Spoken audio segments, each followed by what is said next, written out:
Hello everyone. हम लोग इस बुक से साइंस कवर कर रहे हैं जो एनसीईआरटी वेस्ट है। क्लास 6 का चैप्टर वाइज एमसीक्यूज कंप्लीट कर चुके हैं। आज क्लास 7 का पहला चैप्टर स्टार्ट करते हैं जिसका नाम है पादपों में पोषण। पहला क्वेश्चन है, निम्नलिखित कथनों में से कौन से सत्य हैं, इसमें आपको सही बताना है। पहला है, जो जीव अपना भोजन स्वयं संश्लेषित करते हैं स्वपोषी कहलाते हैं। दूसरा है, जो जीव अन्य पादपों द्वारा संश्लेषित भोजन ग्रहण करते हैं विषमपोषी कहलाते हैं। तो इसमें से पहला और दूसरा दोनों ही करेक्ट है, इसीलिए जो इसका करेक्ट आंसर हो जाएगा ऑप्शन नंबर सी हो जाएगा। थोड़ा सा इसका डिटेल देख लेते हैं। पादप अपना भोजन स्वयं बनाते हैं, इसीलिए इन्हें हम लोग क्या कहते हैं, स्वपोषी कहते हैं। जंतु एवं अधिकतर अन्य जीव पादपों द्वारा संश्लेषित भोजन ग्रहण करते हैं, इसीलिए इन्हें विषमपोषी भी कहा जाता है। तो दोनों क्या है, करेक्ट है। दूसरा क्वेश्चन है, निम्नलिखित में से किसे पादप की खाद्य फैक्ट्री कहते हैं। पहला है पत्ता, दूसरा है तना, तीसरा है जड़, चौथा है शाखा। इसमें से आपको बताना है कि किसको पादप की खाद्य फैक्ट्री कहा जाता है। तो पादप की जो खाद्य फैक्ट्री है वो पत्ता को कहा जाता है। किस ऑप्शन में दिया है, ऑप्शन नंबर ए में दिया है। इसका correct answer option number A हो जाएगा। तीसरा क्वेश्चन है, निम्नलिखित में से कौन से प्रकाश संश्लेषण के लिए आवश्यक है। प्रकाश संश्लेषण के लिए हमको क्या क्या चाहिए उसको बताना है। इसमें ऑप्शन दिया है, जिसमें पहला ऑप्शन है क्लोरोफिल, दूसरा है सूर्य का प्रकाश, तीसरा है कार्बन डाइऑक्साइड, चौथा है जल। नीचे दिए गए कोड का प्रयोग करके सही उत्तर का चयन कीजिए। तो इसमें चारों ही करेक्ट है, पहला भी सही है, दूसरा भी सही है, तीसरा भी सही है, चौथा भी सही है। इसीलिए जो इसका करेक्ट आंसर हो जाएगा option number D. Next question पे चलते हैं। चौथा क्वेश्चन है, प्रकाश संश्लेषण के संदर्भ में निम्नलिखित कथनों पर विचार कीजिए। पहला है, प्रकाश संश्लेषण की प्रक्रिया द्वारा ऑक्सीजन गैस द्वारा कार्बोहाइड्रेट बनता है। दूसरा है, पत्तियों के अलावा पादपों के दूसरे हरे भागों में भी प्रकाश संश्लेषण होता है। उपर्युक्त कथनों में से कौन से कथन सही है, आपको इसमें सही बताना है। तो प्रकाश संश्लेषण की प्रक्रिया के द्वारा ऑक्सीजन गैस तथा कार्बोहाइड्रेट बनता है, ये बिल्कुल ही करेक्ट है, पहला सही है। दूसरा, पत्तियों के अलावा पादपों के दूसरे हरे भागों से भी प्रकाश संश्लेषण होता है, क्योंकि हरे भागों में क्लोरोफिल पाया जाता है, जिससे क्या होती है, प्रकाश संश्लेषण होती है। तो इसमें से दोनों ही करेक्ट है, पहला भी सही है, दूसरा भी सही है, इसीलिए इसका correct answer option number C हो जाएगा। पांचवा क्वेश्चन है, पादपों के संदर्भ में निम्नलिखित कथनों पर विचार कीजिए। पहला है, सभी पादप अपना भोजन स्वयं संश्लेषित करते हैं। दूसरा है, पादप मृदा में उपस्थित नाइट्रोजन जड़ों की सहायता से प्राप्त करते हैं। उपर्युक्त कथनों में से कौन से सही हैं, इसमें आपको सही बताना है। तो सभी पादप जो हैं अपना भोजन स्वयं संश्लेषित नहीं करते हैं। कुछ पादप ऐसे भी हैं जो अपना भोजन खुद से नहीं बना पाते हैं, तो ये हमारा क्या हो जाएगा, रॉन्ग हो जाएगा। दूसरा है, पादप मृदा में उपस्थित नाइट्रोजन जड़ों की सहायता से प्राप्त कर लेते हैं, ये बिल्कुल करेक्ट है, सेकेंड सही है। तो इसका करेक्ट आंसर किस में दिया हुआ है, ऑप्शन नंबर बी में दिया हुआ है। थोड़ा सा इसका डिटेल देख लेते हैं। दिया हुआ है कि अपना भोजन स्वयं बनाने वाले पादप स्वपोषी कहलाते हैं, जबकि वे पादप जो अपना भोजन स्वयं नहीं बना पाते उसे विषमपोषी कहलाते हैं। इनमें से कौन से पादप कीटों को पकड़कर अपना आहार प्राप्त करता है। तो ए है अमरबिल, बी है गुड़हल, सी है घटपर्णी, डी है गुलाब। तो जो कीटों को पकड़ करके अपना भोजन बनाता है वह है घटपर्णी, उसको क्या कहते हैं, घटपर्णी। तो इसका correct answer option number C हो जाएगा। कुछ पादप ऐसे होते हैं जो कीटों का भक्षण करते हैं, ऐसे पादप को हम लोग कीटभक्षी कहलाते हैं। ऐसे पादप कीटभक्षी पादप कहलाते हैं। अब घटपर्णी के कुछ उदाहरण हैं जिसको हम इसको दूसरे नाम से भी जानते हैं, जैसे पिचर पादप भी कहते हैं। वीनस फ्लाई टैप हो जाएगा इसका एक एग्जाम्पल। संडियो कीटभक्षी पादप भी इसके उदाहरण है। इसको थोड़ा सा आप लोग इम्पोर्टेंट है, इसको याद रखिएगा, एग्जाम में पूछ सकता है। सातवां क्वेश्चन है, निम्नलिखित कथनों पर विचार कीजिए। पहला, वह पोषण जिसमें कुछ जीव एक दूसरे के साथ रहते हैं तथा अपना आवास एवं भोजन एक दूसरे के साथ बांटते हैं, सहजीवी संबंध कहलाता है। दूसरा है, वह पोषण जिसमें जीव किसी मृत या विघटित जैविक पदार्थों से पोषण प्राप्त करते हैं, मृतजीवी पोषण कहलाते हैं। इसमें दोनों ही करेक्ट है, पहला भी सही है, दूसरा भी सही है, पहला भी सही है, दूसरा भी सही है, इसीलिए इसका correct answer option number C हो जाएगा। आठवां क्वेश्चन है, निम्नलिखित में से कौन से सहजीवी संबंध का उदाहरण है। पहला है शैवाल कवक, दूसरा है शैवाल जीवाणु, तीसरा है कवक जीवाणु, चौथा है पादप और जीवाणु। इसमें से आपको बताना है कि कौन जो है अपना सहजीवी संबंध को दर्शाता है। कि सहजीवी संबंध एक शैवाल और कवक दर्शाता है और एक सहजीवी संबंध दिखाते हैं पादप और जीवाणु। इसका करेक्ट आंसर क्या हो जाएगा, पहला और चौथा किस में दिया हुआ है, ऑप्शन नंबर सी में दिया है, इसीलिए इसका correct answer option number C हो जाएगा। थोड़ा सा इसका डिटेल देख लेते हैं।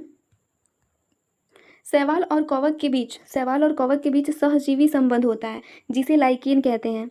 शैवाल में क्लोरोफिल उपस्थित होता है जबकि कवक में क्लोरोफिल नहीं होता है। शैवाल में क्लोरोफिल पाया जाता है लेकिन कवक में क्या होता है, क्लोरोफिल नहीं होता है। कवक शैवाल को रहने का स्थान, जल एवं पोषण उपलब्ध कराता है तथा बदले में शैवाल क्या करता है, प्रकाश संश्लेषण तथा संश्लेषित खाद्य कवक को देता है। इसीलिए दोनों में क्या होता है, सहजीवी संबंध होता है। पादप और राइजोबियम जीवाणु भी सहजीवी संबंध का उदाहरण है।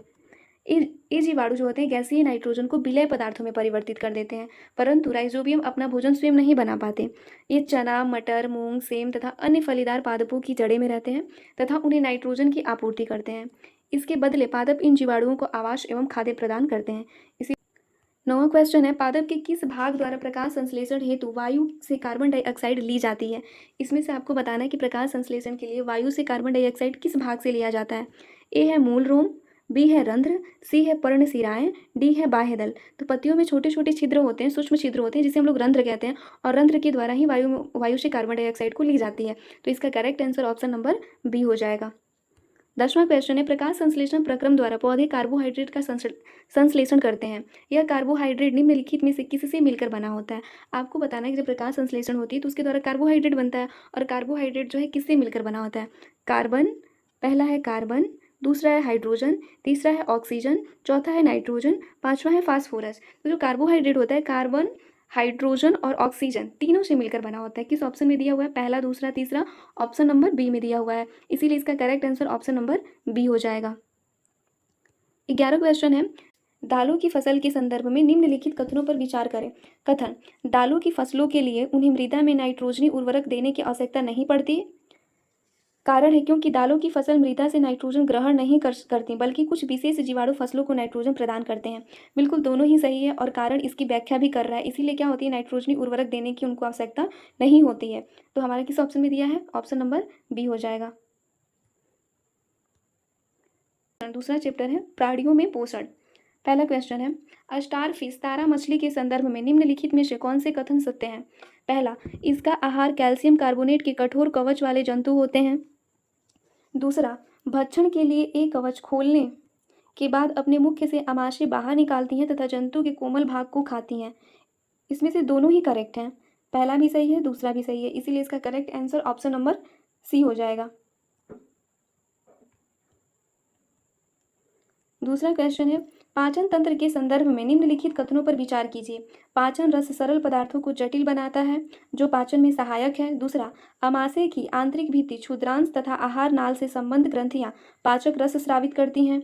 उपर्युक्त कथनों में से कौन से कथन असत्य हैं, इसमें आपको असत्य बताना है। पाचक रस सरल पदार्थों को जटिल बनाता है जो पाचन में सहायता करता है। यह जटिल पदार्थों को सरल बनाता है, ना कि सरल पदार्थों को जटिल बनाता है। इसीलिए हमारा इसमें रॉन्ग पूछा है, तो रॉन्ग हमारा फर्स्ट है का, इसलिए करेक्ट आंसर क्या हो जाएगा। करेक्ट आंसर फर्स्ट किस में दिया है, ऑप्शन नंबर ए में दिया है। नेक्स्ट क्वेश्चन क्या है, तीसरा क्वेश्चन है, निम्नलिखित कथनों में से कौन से सही हैं। ए, यकृत शरीर की सबसे बड़ी ग्रंथि है। दूसरा, यकृत पीत रस स्रावित नहीं करती। पहला तो सही है कि यकृत हमारे शरीर की सबसे बड़ी ग्रंथि है। दूसरा, यकृत पीत रस स्रावित नहीं करती, पीत रस स्रावित करती हैं, तो ये हमारा क्या हो जाएगा, रॉन्ग हो जाए, जो कि पित्ताशय में जाके संग्रहित होती हैं। तीसरा ऑप्शन क्या है, पीत रस वसा के पाचन में महत्वपूर्ण भूमिका निभाता है। तीसरा भी हमारा करेक्ट है। इसमें से सही कथन चुनना है, तो कौन, पहला और तीसरा हो जाएगा। किस ऑप्शन में दिया है, ऑप्शन नंबर बी। चौथा है, रूमिनेंट अथवा रोमंथी जंतुओं के संदर्भ में निम्नलिखित कथनों में से कौन से सही हैं। पहला, रूमिनेंट में आमाशय 4 भागों में बटा होता है। रूमेन में भोजन का आंशिक पाचन हो जाता है। बाद में जंतु इसे छोटे छोटे पिंडकों के रूप में मुख में लाता है तथा इसे चबाता है। इसे रोमंथन या जुगाली करना कहते हैं। तो इसमें तीनों ही सही है। जो रूमिनेंट जो होते हैं वो आमाशय, रूमिनेंट में आमाशय जो होते हैं 4 भागों में बटा होता है, और रूमेन में जो भोजन का आंशिक पाचन होता है, फिर उसके छोटे छोटे टुकड़ों को मुख में लाते हैं, फिर उसको चबाते हैं, तब जाके उनकी भोजन क्या होता है, पचता है। तो तीनों ही करेक्ट है। तो किस ऑप्शन में दिया है, ऑप्शन नंबर डी।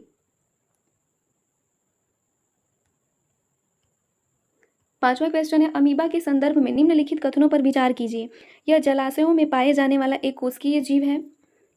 दूसरा, अमीबा अपनी आकृति स्थिति निरंतर बदलता रहता है। तीसरा, अमीबा की कोशिका में एक कोशिका झिल्ली, एक गोल संघनन केंद्रक एवं कोशिका द्रव में बुलबुले के समान अनेक घानियाँ होती हैं। उपर्युक्त कथनों में से कौन से सही हैं, इसमें आपको सत्य बताना है। इसमें देखिए जलाशय में पाए जाने वाला एक कोशिकीय जीव है, बिल्कुल सही है। अमीबा एक कोशिकीय जीव है। अमीबा अपनी आकृति बदलती रहती है, इसका कोई निश्चित आकृति नहीं होती है, भी सही है। दूसरा भी सही है। अमीबा कोशिका की कोशिका झिल्ली एक गोल संघनन केंद्रक एवं कोशिका द्रव्य में बुलबुले के समान अनेक धानियाँ होती है, भी सही है। तो हमारा correct answer option number D हो जाएगा। छठवां क्वेश्चन है, सूची 1 को सूची 2 से सुमेलित कीजिए तथा नीचे दिए गए कूट का प्रयोग करके सही उत्तर का चयन कीजिए। पहला ए है अमाशय। अमाशय क्या करता है? अमाशय का हो जाएगा अम्ल का निर्मोचन, तो ए का हो जाएगा फोर्थ। छोटी आंत, छोटी आंत क्या करती है? इसमें से आपको देखो, शरीर की सबसे बड़ी ग्रंथि है, पचे भोजन का रुधिर वाहिकाओं में अवशोषण करती है, जल अवशोषण करती है। बताइए क्या करती है? पचे भोजन की रुधिर वाहिकाओं में अवशोषण करती है, तो बी का हमारा क्या हो जाएगा? सेकेंड। बड़ी आंत क्या करती है? तो जल का अवशोषण करती है, सी का थर्ड हो जाएगा। यकृत क्या है? हमारी शरीर की सबसे बड़ी ग्रंथि है, तो डी का हो जाएगा फर्स्ट। किस ऑप्शन में दिया है? ऑप्शन नंबर बी में दिया है। इसका correct answer option number B हो जाएगा। सातवां क्वेश्चन है, निम्नलिखित कथनों पर विचार करें। पहला, कार्बोहाइड्रेट, प्रोटीन एवं वसा महत्वपूर्ण खाद्य संघटक हैं। दूसरा, इनका पाचन जंतुओं के शरीर में इसी रूप में होता है। उपर्युक्त कथनों में से कौन से सही हैं? देखिए, पाचन के लिए कार्बोहाइड्रेट, प्रोटीन, वसा ये सभी ऐसे ही संगठन में थोड़े रहते हैं, इसका छोटे छोटे भागों में तोड़ा जाता है। तो ये हमारा सेकेंड वाला क्या हो जाएगा? रॉन्ग हो जाएगा। इसमें करेक्ट पूछा हुआ है, तो इसका correct answer option number first हो जाएगा। किस ऑप्शन में दिया? तो ऑप्शन नंबर ए हो जाएगा करेक्ट। आठवां क्वेश्चन है, पाचन क्रिया के संदर्भ में निम्नलिखित कथनों पर विचार करें। कार्बोहाइड्रेट सरल शर्करा जैसे कि ग्लूकोज में परिवर्तित हो जाता है। दूसरा, वसा अम्ल एवं ग्लिसरॉल में परिवर्तित हो जाता है, बिल्कुल करेक्ट। कार्बोहाइड्रेट जो होता है ग्लूकोज में परिवर्तित हो जाता है, और वसा अम्ल एवं ग्लिसरॉल में परिवर्तित हो जाता है, ये भी सही है। प्रोटीन अमीनो अम्ल में परिवर्तित हो जाता है। इसमें सत्य कथन चुनना है, तो सभी कथन सत्य हैं, इसीलिए ऑप्शन नंबर डी हो जाएगा। तीसरा चैप्टर है, रेशों से वस्त्र तक। पहला क्वेश्चन, निम्नलिखित कथनों पर विचार कीजिए। जंतुओं से प्राप्त किए जाने वाले रेशे जांतौ रेशे कहलाते हैं। रेशम के रेशे रेशम कीट के कोष से प्राप्त होते हैं। भेड़, बकरी तथा याक ऊन देने वाले जंतु हैं। देखिए, पहला तो बिल्कुल सही है, जंतुओं से प्राप्त किए जाने वाले रेशे को हम लोग जांतौ रेशे ही कहते हैं, तो पहला करेक्ट है। रेशम के जो रेशे होते हैं रेशम कीट के कोष से प्राप्त होते हैं, ये भी बिल्कुल सही है। भेड़, बकरी और याक क्या है? ऊन देने वाले जंतु हैं, थर्ड भी हमारा सही है। तो इसका correct answer option number D हो जाएगा। दूसरा क्वेश्चन है, निम्नलिखित कथनों में से कौन से सही हैं? अंगोरा ऊन को अंगोरा नस्ल की बकरियों से प्राप्त किए जाते हैं। दूसरा है, अंगोरा नस्ल की बकरियां कश्मीर के पहाड़ी क्षेत्रों में पाई जाती हैं। तीसरा, पश्मीना शॉल अंगोरा नस्ल की बकरियों की त्वचा पर उपस्थित मुलायम बालों से बनाई जाती है। यहाँ पे आपको सही उत्तर का चयन करना है, इसमें सही उत्तर बताना है। तो देखिए, अंगोरा ऊन को अंगोरा नस्ल की बकरियों से प्राप्त किया जाता है, यह हमारा करेक्ट है। अंगोरा नस्ल की बकरियां कश्मीर के पहाड़ी क्षेत्रों में पाई जाती है, ये भी सही है। लेकिन पश्मीना शॉल जो है अंगोरा नस्ल की बकरियों की त्वचा पर उपस्थित मुलायम बालों से बनाई जाती है, नहीं बनाई जाती है। तो जो हमारा करेक्ट आंसर जो होगा फर्स्ट और सेकेंड किस ऑप्शन में दिया है? तो ऑप्शन नंबर ए हमारा करेक्ट हो जाएगा। तीसरा क्वेश्चन है, रेशम के संदर्भ में निम्नलिखित कथनों पर विचार कीजिए। ए, रेशम कीट पालन को सेरीकल्चर कहा जाता है। देखिए, रेशम कीट का जो पाला जाता है उसको हम लोग सेरीकल्चर ही कहते हैं, तो ये बिल्कुल ही सही है।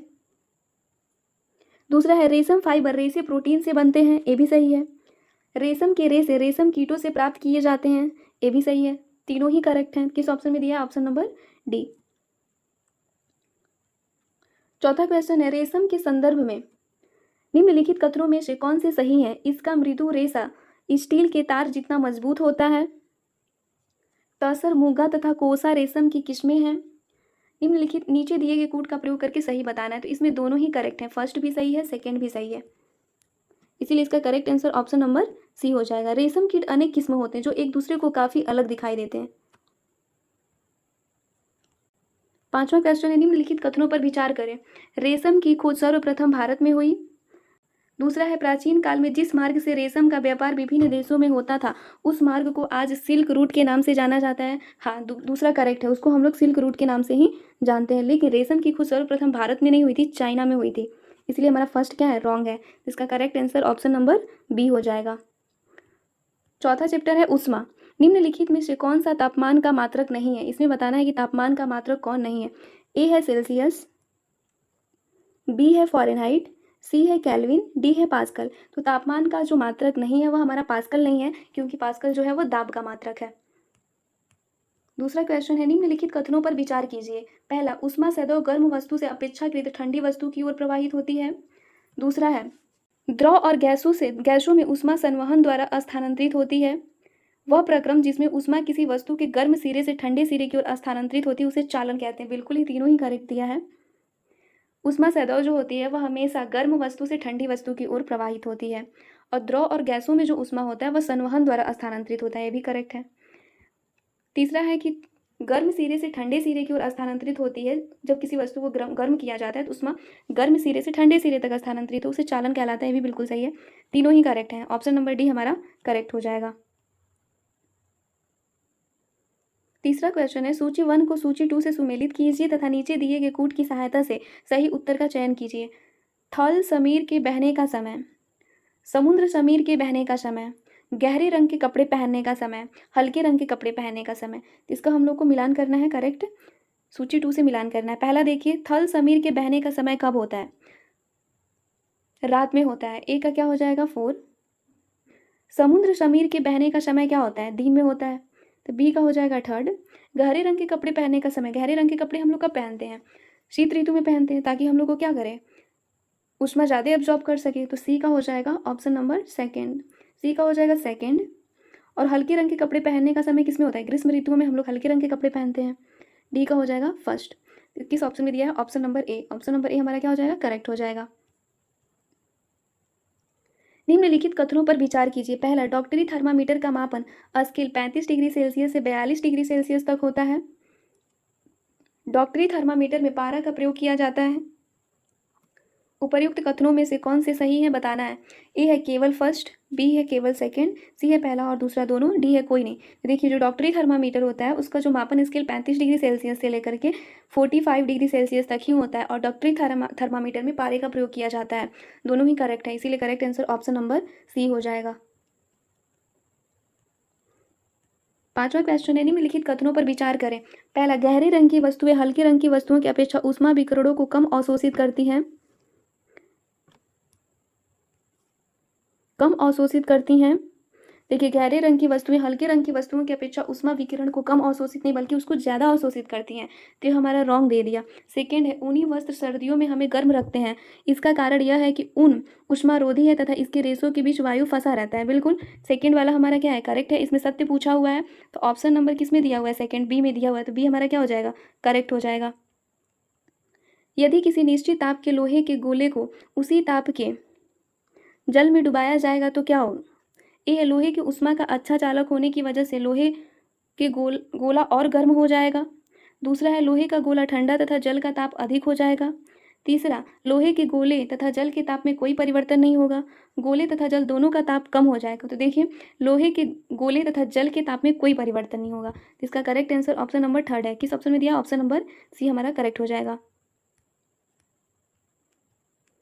सातवां क्वेश्चन है, स्टेनलेस इस्पात की कढ़ाई में प्रायः कॉपर की तल्ली लगाई जाती है। इसका कारण हो सकता है, तांबे की तल्ली कढ़ाई को अधिक टिकाऊ बना देती है। बी है, ऐसी कढ़ाई देखने में सुंदर लगती है। सी है, स्टेनलेस इस्पात की अपेक्षा तांबे को साफ करना अधिक आसान है। डी, स्टेनलेस इस्पात की अपेक्षा तांबा ऊष्मा का अच्छा चालक है। तांबा ऊष्मा का अच्छा चालक है, इसीलिए तांबे को क्या किया जाता है? तली में लगाई जाती है। इसका करेक्ट आंसर जो होगा ऑप्शन नंबर डी हो जाएगा। पांचवा चैप्टर है, अम्ल, क्षारक और लवण। पहला क्वेश्चन, सूची 1 को सूची 2 से सुमेलित कीजिए तथा नीचे दिए गए कूट की सहायता से सही उत्तर का चयन कीजिए। इधर अम्ल का नाम दिया हुआ है सूची 1 में, और सूची 2 में पदार्थ का नाम दिया हुआ है जिसमें पाया जाता है। इसमें आपको बताना है कि फार्मिक अम्ल जो है वो किस में पाया जाता है? चींटी के डंक में पाया जाता है, चूने का पानी में, साबुन में, इमली और अंगूर में, या खाने के सोडा में। तो देखिए, हम सब लोग को पता है कि चींटी के डंक में क्या होती है? फार्मिक अम्ल होती है, जिसको काटने से हम लोग को जलन होने लगती है। तो ए का क्या हो जाएगा? First. Calcium hydroxide, calcium hydroxide क्या है? एक चूने का पानी है, तो बी का हो जाएगा सेकेंड। टार्टरिक अम्ल इमली और अंगूर में पाया जाता है, तो सी का हो जाएगा 4। सोडियम हाइड्रोक्साइड से साबुन बनाया जाता है, तो डी का हो जाएगा 3rd। तो किस ऑप्शन में दिया है? ऑप्शन नंबर ए हमारा करेक्ट हो जाएगा। यहाँ पे कुछ देख लेते हैं किसमें पाया जाता है। एसिटिक अम्ल, एसिटिक अम्ल किस में पाया जाता है? तो सिरका में पाया जाता है। फार्मिक अम्ल किस में पाया जाता है? चींटी के डंक में पाया जाता है। साइट्रिक अम्ल किस में पाया जाता है? नींबू में पाया जाता है। सिट्रस फल में पाया जाता है, जैसे संतरा, नींबू आदि में क्या होती है? साइट्रिक अम्ल पाई जाती है। लैक्टिक अम्ल किस में पाया जाता है? दही में। ऑक्जेलिक अम्ल पालक में। स्कॉर्बिक अम्ल आंवला, सिट्रस फल जैसे में क्या पाया जाता है? स्कॉर्बिक अम्ल। टार्टरिक अम्ल इमली में पाया जाता है। अंगूर एवं कच्चे आम में क्या पाए जाते हैं? टार्टरिक अम्ल। अब इधर क्षारक का नाम भी दिया हुआ है, इसको भी देख लेते हैं। एक है सोडियम बाइकार्बोनेट, एक इसमें पाया जाता है, खाने वाले सोडे को हम लोग कहते हैं सोडियम बाइकार्बोनेट। चूने के पानी को क्या कहा जाता है? Calcium hydroxide. खिड़की के कांच आदि साफ करने के लिए उपयोग किया जाता है अमोनियम हाइड्रोक्साइड। साबुन किससे बनता है? सोडियम हाइड्रोक्साइड और पोटेशियम हाइड्रोक्साइड। दूध या मैग्नीशियम, मिल्क ऑफ मैग्नीशियम जिसको हम लोग कहते हैं, उसे मैग्नीशियम हाइड्रोक्साइड कहते हैं। दूसरा क्वेश्चन है, निम्नलिखित कथनों पर विचार कीजिए। पहला, उदासीन विलयन लाल अथवा नीले लिटमस पेपर का रंग नहीं परिवर्तन नहीं करता है। बिल्कुल, उदासीन विलयन जो होता है ना, लाल लिटमस पत्र पे उसका कोई प्रभाव पड़ता है और ना ही नीले लिटमस पत्र पे प्रभाव पड़ता है, इसीलिए पहला हमारा क्या है? करेक्ट है। दूसरा कह रहा है, हल्दी, लिटमस, गुड़हल की पंखुड़ियाँ आदि प्राकृतिक रूप से पाए जाने वाले सूचक हैं। हाँ, ये सभी एक प्राकृतिक सूचक हैं। तीसरा है, जब वर्षा जल में अम्ल की मात्रा अधिक होती है तो वह अम्ल वर्षा कहलाती है। हाँ, ये भी करेक्ट है। पहला, दूसरा और तीसरा तीनों ही करेक्ट है, इसीलिए correct answer option number D हो जाएगा। तीसरा है, रासायनिक उर्वरकों के अत्यधिक प्रयोग से मृदा पे पड़ने वाले प्रभाव और उसके उपचार के संदर्भ में निम्नलिखित कथनों में से कौन से सही हैं? पहला, रासायनिक उर्वरकों का अधिक प्रयोग मृदा को अम्लीय बना देता है। अत्यधिक अम्लीय मृदा को उदासीन करने के लिए उसमें जैव पदार्थ मिलाए जाते हैं। इसमें से आपको सही उत्तर का चयन करना है। तो रासायनिक उर्वरकों का अधिक प्रयोग करने से जो मिट्टी होती है वह अम्लीय हो जाती है, ये हमारा करेक्ट है, फर्स्ट करेक्ट है। लेकिन दूसरा कह रहा है कि अम्लीय मृदा को उदासीन करने के लिए उसमें जैव पदार्थ नहीं बल्कि क्षारीय पदार्थ को मिलाया जाता है, तो सेकेंड हमारा रॉन्ग है। तो इसका correct answer option number A हो जाएगा। चौथा क्वेश्चन है, दैनिक जीवन में उदासीनीकरण के उदाहरणों के संदर्भ में निम्नलिखित कथनों पर विचार कीजिए। पहला, कारखानों के अपशिष्ट कचरे में अम्लीय पदार्थ मिश्रित होते हैं जिनको जलाशयों में विसर्जित करने से पहले क्षारीय पदार्थ मिलाकर उदासीन किया जाता है।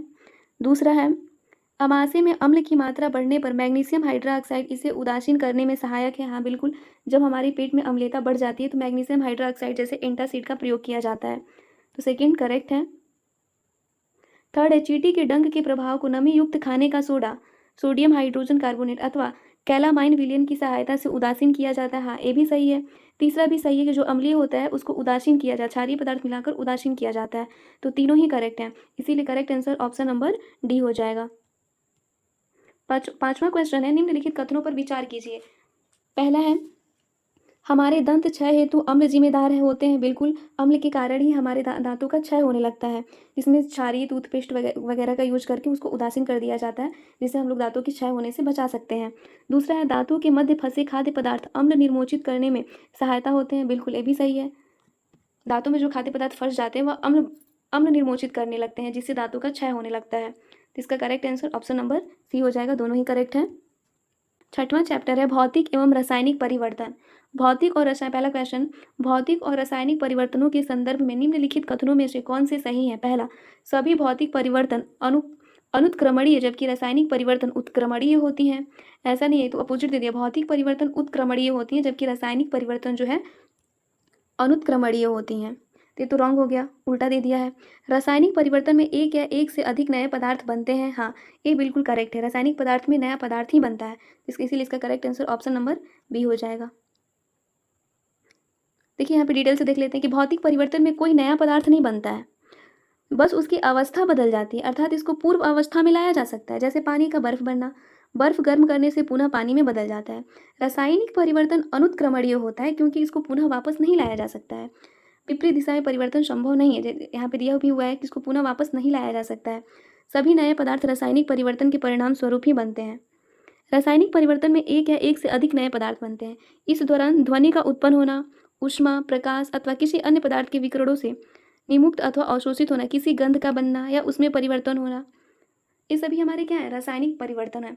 इसको हम लोग पुनः वापस उस अवस्था में नहीं ला सकते हैं, इसीलिए रासायनिक परिवर्तन जो है अनुत्क्रमणीय होती हैं, लेकिन जो भौतिक परिवर्तन होता है उसको अपनी अवस्था में लाया जा सकता है, इसीलिए यह भौतिक परिवर्तन उत्क्रमणीय विक्रिया होती है। दूसरा क्वेश्चन है, निम्नलिखित में से कौन से भौतिक परिवर्तन का उदाहरण है? पहला, कागज को फाड़ना। दूसरा, रंग में परिवर्तन होना। तीसरा है हाइड्रोजन और ऑक्सीजन का मिलकर जल बनना, कागज़ का जलना। देखिए दूसरा, तीसरा और चौथा, ये तीनों जो है हमारे रासायनिक परिवर्तन है। हमसे क्या पूछा हुआ है? भौतिक परिवर्तन। तो भौतिक परिवर्तन में केवल फर्स्ट हो जाएगा, इसीलिए correct answer option number A हो जाएगा। निम्नलिखित कथनों पर विचार करें। पहला, ओजोन का विघटन एक रासायनिक परिवर्तन है। दूसरा, ओजोन पराबैंगनी किरणों को अवशोषित कर लेती है। तीसरा, उपर्युक्त कथनों में से कौन से सही है? इसमें आपको सही बताना है। देखिए दिया हुआ है ओजोन का विघटन एक रासायनिक परिवर्तन है, बिल्कुल सही है। ओजोन पराबैंगनी किरणों को अवशोषित कर लेती है, ये भी सही है। इसीलिए इसका correct answer option number C, दोनों ही करेक्ट हैं। चौथा हम लोग देखते हैं, निम्नलिखित पर विचार करें। लोहे में जंग लगना एक रासायनिक परिवर्तन है। हाँ, लोहे में जंग लगना एक रासायनिक परिवर्तन, ये सही है। लवण जल जंग लगने की दर को बढ़ा देता है, ये भी सही है। तो दोनों ही क्या है? करेक्ट है। इसीलिए correct answer option number C हो जाएगा। पांचवा क्वेश्चन है, रसोई गैस के सिलेंडर में गैस द्रव के रूप में रहती है, ठीक है। सिलेंडर से बाहर आते ही वह गैस में परिवर्तित हो जाती है, परिवर्तन ए है। फिर यही गैस बर्नर पे जलती है, परिवर्तन बी। निम्नलिखित कथन इन परिवर्तनों से संबंधित है, सही कथन का चयन करना है। प्रक्रम ए रासायनिक परिवर्तन है, प्रक्रम बी एक रासायनिक परिवर्तन है, प्रक्रम ए और बी दोनों ही रासायनिक परिवर्तन है, डी इनमें कोई भी प्रक्रम रासायनिक परिवर्तन नहीं है। तो जो जलना जो होता है वह हमारा क्या है? रासायनिक परिवर्तन होता है।